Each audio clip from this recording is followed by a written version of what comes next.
The morning sunlight filtered through the towering windows of the House Oversight Committee chamber, casting sharp beams across the polished mahogany desks and the sea of assembled reporters, aides, and government officials.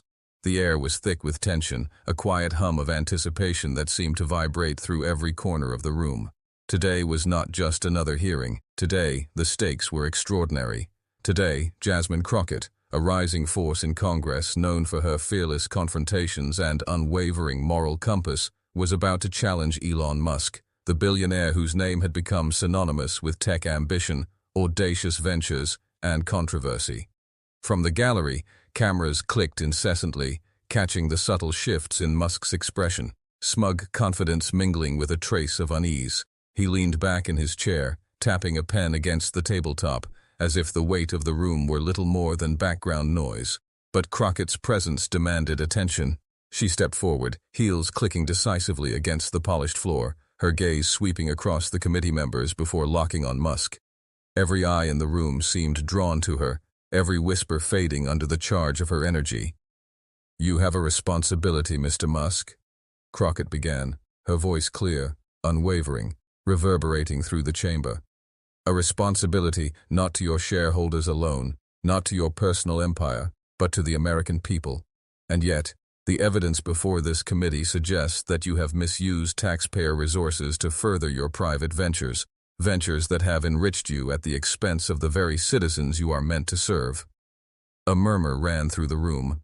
Phones clicked on, journalists scribbled furiously, and somewhere, a camera operator leaned closer, capturing the raw force in her posture, the fiery conviction in her eyes.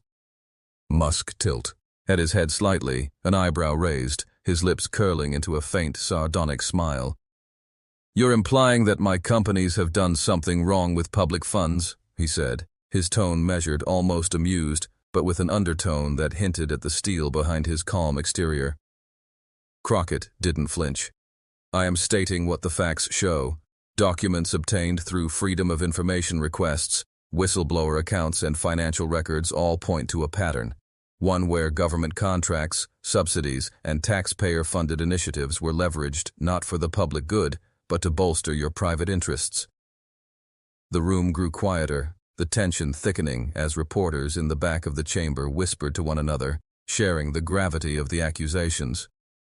Social media feeds were already lighting up, journalists live tweeting every line, pundits analyzing every inflection. By the time Crockett paused, the weight of the moment had shifted from formal procedure to a palpable confrontation between moral authority and unchecked power. "You cannot claim ignorance," she continued, leaning forward slightly, her hands resting firmly on the edge of the committee desk. "When public funds are redirected for personal gain, the people suffer. Public services falter, infrastructure is compromised, and trust in our institutions erodes. And yet, here we are, watching history unfold, as the lines between private ambition and public responsibility blur before our eyes." For a brief moment, Musk's gaze faltered, his composure flickering. It was subtle, almost imperceptible, but the cameras caught it, the tiniest shadow of uncertainty crossing his face. Crockett seized it, her voice rising, commanding attention, filling every corner of the chamber with its moral gravity. "This committee will not look the other way," she declared, voice rising to a crescendo. "We demand transparency. We demand accountability. And above all, we demand the truth. Today I am calling for a full investigation into these activities. The American people deserve nothing less." A collective intake of breath swept the room. Reporters exchanged glances, editors at major news outlets began drafting breaking headlines, and outside, social media exploded with commentary, clips, and analysis. The political firestorm had begun. Crockett straightened, her expression unwavering, as she looked once more at Musk. "We are watching, Mr. Musk, and the American people are watching with us." The gavel had not yet fallen, but the battle lines were drawn. What had started as a formal hearing had become a stage for accountability, a moment that would reverberate far beyond the walls of the Capitol. As the Capitol chamber emptied, the echoes of Crockett's words still lingered, bouncing off marble walls and into the hallways of Washington, D.C. Reporters rushed to their cameras, eager to capture the fallout, while aides scrambled to gather notes, memos, and documents that might shed light on the allegations. Yet Crockett's mind was already on the next phase of the investigation. DOGE, the Department of Government Efficiency, a government initiative she now knew had been manipulated in ways no one had fully understood. DOGE, established under the guise of streamlining federal technology contracts, was supposed to serve the public interest. But Crockett's research, painstakingly compiled from whistleblowers, leaked emails, and public records, painted a different picture. Elon Musk had not merely participated in these initiatives, he had effectively hijacked them. Programs intended to modernize government services were being redirected to benefit his private ventures, creating a seamless feedback loop of profit, influence, and media manipulation. In the stark fluorescent glow of her office, Crockett spread the documents across her desk. Charts showing budget reallocations, emails with subtle but unmistakable directives, and internal memos marked confidential outline at a disturbing pattern. Each page revealed a layer of strategy designed to intertwine DOGE initiatives with Musk's corporate empire. Her brow furrowed as she traced the flow of funds.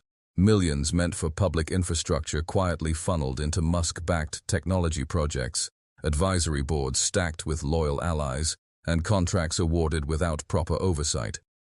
She gathered her team, a group of aides and legal analysts who had become experts in untangling the dense web of Musk's influence. "This isn't just mismanagement," she said, her voice steady but tinged with righteous anger.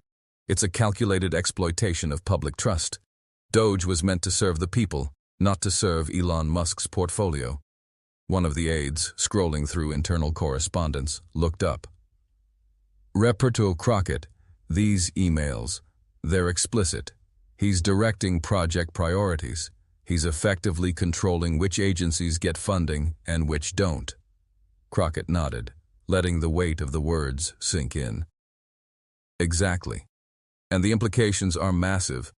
Entire programs for public services, transportation upgrades, digital security, workforce training, are being deprioritized in favor of initiatives that enrich him personally." Later that evening, she briefed a small press contingent, careful to stay within legal bounds while still communicating the gravity of the findings. Cameras rolled, and microphones hovered close, capturing her measured tone and piercing gaze. "What we are seeing is more than a conflict of interest," she said. "It is a structural problem in which government resources are being manipulated for private gain. It undermines public trust and endangers the integrity of our institutions." Outside, social media had already exploded with speculation and outrage. Hashtags calling for transparency and accountability began trending within hours. Analysts dissected every sentence of her statement, commentators debated the implications on live broadcasts, and the public watched as a seemingly mundane government department became the epicenter of one of the most audacious allegations of modern political history. Crockett returned to her office, exhausted but resolute. She knew DOGE was only the beginning. If she could expose the full scope of Musk's influence over public resources, the repercussions would shake Washington to its core, and the fight for accountability was just beginning. The morning news cycle was relentless. Every channel, every online platform dissected Crockett's revelations about DOGE. But she knew the story ran far deeper. Quietly, behind closed doors, she had begun piecing together a thread no one else seemed to notice: the sudden, unexplained resignations of key officials within the Social Security Administration. At first glance, the departures looked like routine bureaucratic shuffles, a minor footnote in government personnel changes. But Crockett's instincts, honed through years of legal scrutiny and political battles, told her otherwise. Patterns were emerging. Officials who had pushed back against Musk-linked initiatives had been quietly removed. Programs designed to safeguard benefits for vulnerable populations were left understaffed. Emails suggested internal pressure, subtle yet unmistakable, to align priorities with DOGE directives. Sitting in a dimly lit conference room, Crockett spread out the resignation letters, memos, and leaked communications. The documents told a story of systemic interference. Deadlines shifted without explanation, audits quietly postponed, and once vigilant oversight committees sidelined. Each move seemed to coincide with Musk's public criticisms of Social Security policies, a chilling dance of power and influence. Her aide spoke quietly, almost in disbelief. Reparal Crockett, this isn't just mismanagement. These are strategic moves to dismantle oversight, and they're targeting the people who would oppose them. Crockett nodded, her expression tight. Exactly. This is the human cost of corporate influence on government operations. Real people, relying on these programs, are left vulnerable because a billionaire wants to optimize his ventures. By noon, Crockett was on the floor of the House, addressing reporters in a hastily organized briefing. "The pattern is clear," she said, voice measured yet carrying an unmistakable edge. "Resignations and reorganizations within the Social Security Administration are not random. They align directly with the pressures exerted by external entities seeking to prioritize private gain over public welfare." Cameras whirred, smartphones captured every word. Within minutes, the statement was trending online, sparking outrage and questions that stretched from Washington to every corner of the country. Inside the hearing room later that afternoon, Crockett confronted Musk with this mounting evidence. "These resignations are not coincidences," she said, leaning forward, her eyes fixed on him. "Entire offices were destabilized while your initiatives were prioritized. Do you deny that your influence is shaping the very institutions meant to protect the American people?" Musk, calm but visibly irritated, leaned back. "Influence? I provide advice, suggestions. You're framing collaboration as coercion." Crockett's jaw tightened. Collaboration doesn't involve the removal of dedicated public servants or the redirection of funds meant for essential services. That is manipulation, plain and simple. Outside the chamber, social media erupted. Analysts debated, headlines screamed, and advocacy groups mobilized. Citizens began connecting the dots, realizing that the impacts of Musk's reach extended beyond tech headlines. They were touching retirement funds, benefit distributions, and the very security of millions. As the day ended, Crockett returned to her office, reviewing each piece of evidence again. She knew she had exposed only a fraction of the systemic manipulation. The Social Security scandal was not an isolated incident. It was the tip of a larger, far-reaching network of influence. And with that understanding, she prepared for the next confrontation, determined to follow the thread wherever it led. The glare of computer screens illuminated Crockett's office late into the night. The chamber had emptied hours ago, but her work had only just begun. Her investigation had reached the digital front, the platform formerly known as Twitter, now rebranded as X. Social media was no longer just a tool. It was a weapon, a lever of influence that Musk seemed to wield with precision, and Crockett suspected that Doge's policies were quietly being funneled into this digital arena, shaping public opinion in ways that went far beyond mere marketing. She leaned back, scrolling through data sets of trending posts, government-sponsored ads, and algorithmic patterns. The evidence was unmistakable. Accounts flagged by internal watchdogs, suppression of dissenting voices, and a surge of posts amplifying Musk's favored initiatives. It wasn't just the frequency of content, it was the orchestration, the choreography of attention. The narratives that benefited Musk were pushed forward, those that questioned him or Doge were quietly buried. Her aide, eyes wide, tapped the screen. "Reparal Crockett, look at this.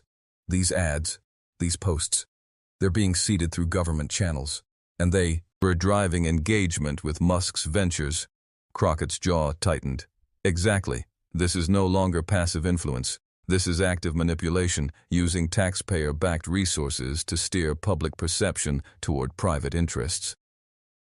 The following morning, Crockett convened a briefing for key committee members. The room buzzed with anticipation as she projected graphs and timelines, showing the correlation between Doge-funded initiatives and surges in pro-Musk content on X. "This platform reaches millions," she explained, "and the data shows a clear pattern. Government resources are being utilized to amplify private narratives. Public opinion is being nudged in ways that serve individual wealth rather than public interest." A committee member leaned forward, skepticism in their eyes. "Are we suggesting censorship?" "Not censorship in the traditional sense," Crockett replied. "It's manipulation by omission. Content that challenges Musk's influence is systematically deprioritized, while content promoting his initiatives is boosted. The result is a controlled narrative, a curated reality for the American public, all facilitated in part by public funds and governmental reach." Outside, Journalists immediately ran stories framing Crockett's allegations as a digital scandal with political and social ramifications. Hashtags circulated, and online discourse surged. Citizens debated, analysts dissected trends, and watchdog organizations demanded transparency. Later, in a tense exchange with Musk during a follow-up committee session, Crockett pressed her point with surgical precision. Mr. Musk, the data is clear. X is no longer a neutral platform. The intersection of Doge funding and algorithmic promotion has turned it into a tool for shaping public perception. How do you justify this, while claiming to serve the public interest? Musk's fingers drummed lightly on the table. Yes, narrowing. I've never manipulated public opinion. I provide platforms and guidance, and people engage voluntarily. If patterns emerge, they are organic. Crockett leaned forward, her voice unwavering. Organic doesn't explain internal memos directing content amplification or suppression of critical posts. Organic doesn't explain taxpayer-funded promotions seamlessly intertwined with private initiatives. This is calculated influence, and it's exactly what this committee must investigate. By evening, the story had exploded online. Clips of Crockett's presentations circulated across feeds, sparking viral discussions and heated debates. Public scrutiny of Musk's digital empire had intensified, and the committee now faced mounting pressure to act. As Crockett closed her laptop, the gravity of the investigation weighed heavily on her. The X Factor wasn't just a social media platform. It was a battlefield, a lens through which power and public perception collided. And she knew that exposing it would be pivotal in holding Musk accountable. The morning light streamed through the blinds of Crockett's office, painting sharp lines across stacks of documents, spreadsheets, and printouts from X. The investigation had uncovered the X Factor, but now the picture was becoming even darker. Doge wasn't just influencing public perception, it was actively crafting it. Taxpayer-funded resources were being used as instruments of promotion, blurring the line between public service and private gain. Crockett's jaw tightened as she studied the latest batch of evidence. Every campaign, every advertisement, every carefully designed post seemed to point back to a single objective: bolster Musk's ventures while presenting them as a public benefit. Government-funded digital campaigns were appearing seamlessly alongside Musk's private promotions, often indistinguishable to the average citizen. Public service announcements about technology initiatives were peppered with subtle endorsements of Musk's companies. It was a propaganda machine in plain sight. Crockett gathered her aides, her voice firm and commanding. This isn't just manipulation. It's deliberate messaging, and it's happening at the taxpayer's expense. The public doesn't even realize they are being sold a narrative. Every ad, every boosted post, every algorithm tweak, it's a coordinated effort to influence opinion while masking the source. An analyst pointed to a visual map on the screen. Look here, Rep. Crockett. These ad networks and posts coincide directly with the rollout of Musk-backed projects. They're using government channels, press releases, and internal communications to create a feedback loop. Public trust is being leveraged to benefit a private empire. Crockett's expression hardened. And the consequences are real. Citizens believe these initiatives are purely government-driven improvements, not corporate promotion disguised as public service. They are being sold the idea that Musk's interests are aligned with the public good, while essential oversight is stripped away. By midday, Crockett's office became a hive of activity. Leaked internal emails were analyzed line by line. Government contracts cross-referenced with Musk's timeline of corporate announcements, and social media trends tracked against Doge's policy releases. Every piece of data confirmed the same disturbing truth. Taxpayer funds were being repurposed to create a narrative that elevated Musk's brand under the guise of civic service. Later, Crockett faced Musk again in the committee room, her eyes blazing with determination. "Mr. Musk," she said, leaning forward, "these campaigns, these coordinated posts, government channels and funds are being used to promote your private interests. You cannot claim neutrality while actively shaping public perception for personal gain. How do you justify this to the American people?" Musk's reply was measured, almost rehearsed, but the tension and his jaw betrayed him. "Our goal is to innovate and collaborate with government programs. If campaigns align with my companies, it is incidental, not orchestrated." Crockett's voice cut through the room, sharp and unwavering. Incidental does not explain internal memos directing the timing, content, and placement of these posts. Incidental does not explain the seamless integration of taxpayer-backed messaging with your private ventures. This is manipulation, plain and simple. Outside, news networks picked up the confrontation, live tweeting her statements and framing it as one of the most audacious government-corporate clashes in recent memory. Citizens began questioning every digital campaign, every initiative, and every post they had once assumed was purely for public benefit. The propaganda machine was no longer hidden. It was exposed under the glare of public scrutiny. As Crockett returned to her office that evening, she reflected on the enormity of what had been uncovered. The fight wasn't just about misused funds or policies, it was about the narratives shaping American thought, and dismantling that machine would require precision, persistence, and an unwavering commitment to truth. The glow of newsroom monitors reflected off Crockett's eyes as she sifted through stacks of evidence that had arrived overnight. Emails, internal memos, press releases, all pointing to a troubling pattern. It wasn't enough to control government programs or social media narratives. Musk's influence had seeped into the very media reporting on them. The same outlets that once prided themselves on independence were now subtly aligned, whether through corporate pressure, advertising incentives, or behind-the-scenes communications. Crockett's assistant, voice low and cautious, broke the silence. "Reperto Crockett, look at this chain of emails." Journalists were being nudged, subtly, to frame initiatives in a positive light. Critical stories were delayed, downplayed, or buried entirely. She leaned over the documents, reading each line carefully, her jaw tightened as she absorbed the implications. This isn't just influence. It's an attempt to control public perception before the public even has a chance to react.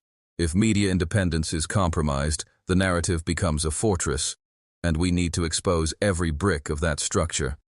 By mid-morning, Crockett had organized a briefing for her senior aides and legal analysts. "The objective here," she said, pointing to a projected email thread on the screen, "was to shape coverage, to silence critical voices, and to amplify narratives favorable to Musk. Government-backed resources, corporate ties, and subtle pressure, all of it was orchestrated to manipulate public opinion." Her analysts nodded grimly. "It's a media echo chamber engineered from the inside," one noted. "Not overt censorship, but targeted suppression and promotion. The public never sees the hand that's guiding the story." Crockett's mind raced. The implications were staggering. If unchecked, this manipulation could undermine the very foundation of accountability, obscuring the truth of Musk's dealings with Doge, Social Security, and X. Every policy, every ad, every media placement was part of a coordinated symphony of influence. Later that afternoon, Crockett faced Musk in a follow-up committee session. Cameras captured every subtle inflection, every measured pause.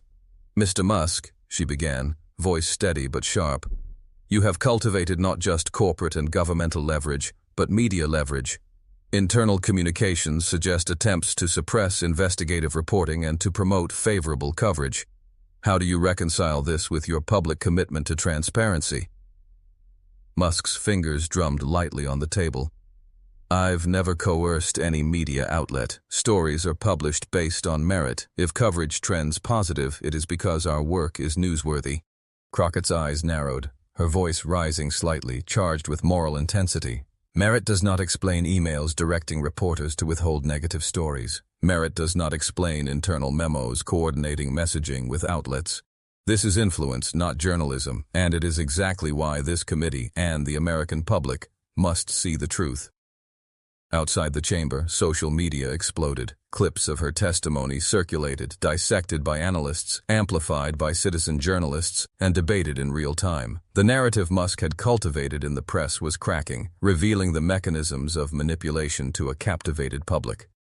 As Crockett returned to her office, she stared at the monitors, tracking the waves of public scrutiny. The propaganda machine had extended into media channels, but the cracks were visible. Her path forward was clear: expose every connection, document every influence, and ensure the public could no longer be shielded from the truth. The media manipulation was powerful, but it was not invincible. It was just past midnight when the call came. The line was untraceable, the voice cautious but resolute. A former Doge employee had decided to speak. breaking a silence that had been maintained through fear and loyalty. The whistleblower's information promised to pierce the carefully constructed veil surrounding Musk's influence on X, on government programs, and across the media landscape. Crockett listened intently, every word sharpening the contours of a scandal that had been growing quietly beneath the public's radar. The insider detailed meetings where directives were handed down from Musk's advisors to Doge executives, outlining priorities that elevated his private ventures while deprioritizing initiatives meant to serve citizens.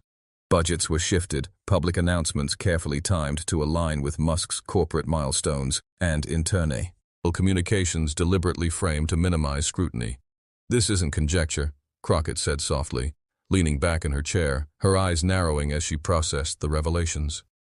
"This is a roadmap of calculated influence, and it corroborates every pattern we've observed." The whistleblower continued, providing documents, screenshots, and recordings that traced the flow of decisions from Musk's offices to government agencies and finally into public-facing platforms. Every action, they said, was designed to look like a coincidence, but it was orchestrated from the top. By the morning, Crockett convened her team, spreading the evidence across conference tables, walls, and screens. The weight of the documents was almost tangible: emails directing how posts should be phrased, memos showing budget reallocations, internal notes emphasizing alignment with Musk's private objectives. Every piece fit together like a puzzle, exposing the full architecture of manipulation. "This changes everything," one aide said, awe and concern in their voice. "We can link Musk's directives directly to the reshaping of public programs, media influence, and social media manipulation." Crockett's gaze swept the room, resolute and commanding. "This is why we exist as oversight. The American people trust their government to act in their best interest. When private influence infiltrates that trust, we must expose it. Every dollar, every decision, every piece of content is now accounted for, and it all points to the same conclusion: Musk's interventions are deliberate, systemic, and impactful." Later that afternoon, the whistleblower was introduced to the committee under strict protections. Their testimony, even anonymized, added a new dimension to Crockett's case, painting a vivid picture of the behind-the-scenes orchestration. "I saw it firsthand," the voice crackled through the speakers. "Budgets were shifted, projects reassigned, and narratives controlled, all under directives from Musk's office. I could no longer remain silent." Musk, seated across the chamber, maintained a composed exterior, but his fingers clenched momentarily on the armrest. Crockett seized the opportunity, her voice sharp, unwavering. "This is not hearsay. This is corroborated evidence from someone inside the system. You cannot claim ignorance when these actions are documented and traceable." Outside, the public's reaction was instantaneous. News outlets, social platforms, and citizen journalists amplified the whistleblower's account, turning what was once speculation into verifiable exposure. Every allegation Crockett had raised was now reinforced. Every question that had lingered in the public mind was answered with undeniable clarity. As the day ended, Crockett sat alone, reviewing the testimony one more time. The whistleblower had risked everything to reveal the truth, and with their courage, the investigation had moved from theory to undeniable fact, a critical turning point in the battle to hold power accountable. The courtroom was tense, suffused with the muted hum of anticipation. Journalists jostled for position, cameras swiveling toward the raised dais, while legal aides whispered among themselves, clutching folders brimming with exhibits. The case was no longer abstract. It had become a full-scale legal confrontation, and at the center stood Jasmine Crockett, ready to bring Musk's actions under the harsh light of judicial scrutiny. Crockett approached the bench, her notes organized, her evidence meticulous. She could feel the weight of history pressing against her shoulders. This was more than a hearing. It was a battle for accountability, a confrontation between private power and public duty. Musk sat across the room, calm and calculating, exuding a confidence honed through years of corporate warfare. But Crockett had something more potent than confidence. She had the truth, corroborated by documents, whistleblower says, and an unbroken trail of evidence. "The allegations we are examining today," Crockett began, her voice steady yet charged with moral intensity, "are not theoretical. They are concrete, documented, and verifiable. Taxpayer-funded initiatives intended for public benefit were systematically redirected to serve private interests. Government resources were leveraged to amplify messaging favorable to Mr. Musk's enterprises. This committee and this court must confront the implications of such actions. Musk's legal team leaned forward, ready to counter. These claims mischaracterize the nature of collaboration, one attorney argued. Any alignment of government projects with Mr. Musk's companies was incidental and consistent with standard public-private partnerships. Crockett's eyes narrowed. Incidental does not explain emails directing project priorities. Incidental does not justify internal memos detailing content amplification on public platforms. Incidental does not account for the disruption of essential programs and the strategic silencing of dissent. This is deliberate influence, and it is the committee's duty to hold it accountable. As testimony unfolded, whistleblowers were called to the stand, their voices steady but trembling with the weight of risk. Each narrative added depth and clarity to the patterns Crockett had painstakingly uncovered. Budgets were traced, memos cross-referenced, and digital evidence projected for all to see. Musk remained composed, yet subtle gestures, a tightening of the jaw, a glance toward his attorneys, betrayed an awareness of the severity. Outside the courtroom, social media and news outlets reacted immediately. Clips of Crockett presenting evidence circulated, analysts debated, and citizens voiced their outrage. Public attention was no longer passive, it had transformed into pressure, a tangible force amplifying every legal point she made. By late afternoon, Crockett addressed the court one final time, her voice resonant, commanding attention.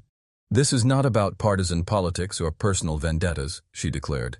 "This is about ensuring that public resources serve the public good, not the enrichment of a private individual. The evidence is irrefutable. Accountability is not optional, it is mandatory." As she stepped down, the courtroom remained charged, a delicate balance between tension and anticipation. Musk's next moves were uncertain, but one fact was undeniable. Crockett had framed the legal battle with precision, moral clarity, and undeniable evidence. The public was watching, the media was scrutinizing, and the machinery of justice had been set into motion. The legal battle had begun, and every word, every document, every testimony would now carry the weight of truth against the power of wealth. The morning after the legal confrontation, Washington buzzed with an intensity that felt almost electric. Headlines screamed across newspapers and websites, flashing bold accusations of misuse, manipulation, and corruption. Social media feeds overflowed with clips from Crockett's hearings, her impassioned testimony replayed thousands of times within hours. Citizens who had never paid attention to the intricacies of government programs now shared hashtags, debates, and petitions demanding accountability. Crockett watched the storm unfold from her office, the city below humming with a mix of curiosity, outrage, and hope. For months, she had been peeling back layers of carefully orchestrated influence. Now, the American public was seeing the magnitude of the system Musk had manipulated. Memes, news analyses, and grassroots commentary erupted, dissecting every email, every memo, and every algorithmic tweak that had been exposed. The narrative was no longer controlled. It had been wrested from the hands of private interests and thrust into the public eye. An aide rushed in, holding a tablet showing trending analytics. "Representative Crockett, look at this. Hashtags demanding investigations are trending nationally. Engagement is off the charts. Citizens are demanding answers from every branch of government." Crockett exhaled, her gaze steady. "Good. This is what accountability looks like. People must feel the stakes. They must see that their government is being manipulated and understand their voice matters." Outside the committee room, crowds had gathered spontaneously. Civic organizations, advocacy groups, and ordinary citizens carried signs echoing Crockett's calls for transparency. The chanting, the cameras, the fervor. It was a tangible manifestation of outrage, a collective insistence that the system serve the people, not the private ambitions of a billionaire. Inside, she coordinated with media outlets, carefully clarifying facts without revealing sensitive sources. Every statement was deliberate, every nuance calibrated to maintain credibility and impact. "The public must understand the full scope of what occurred," she said, her voice carrying both urgency and resolve. "It is our duty as representatives to expose these actions, demand accountability, and ensure that no one is above the law." Meanwhile, Musk's team scrambled to respond. Press releases were drafted, tweets carefully composed, and talking points distributed to sympathetic outlets. Damage control had begun, but the momentum was no longer theirs to command. Crockett's strategic exposure, paired with the growing public scrutiny, had created a tide that even immense wealth and influence could not easily resist. By late afternoon, political commentators dissected the implications on live broadcasts. Citizens debated in forums, sharing detailed timelines, emails, and screenshots. The story had penetrated the conscientiousness of the nation. Public outcry had become a force of pressure on the government, ensuring that the legal proceedings would not unfold in isolation.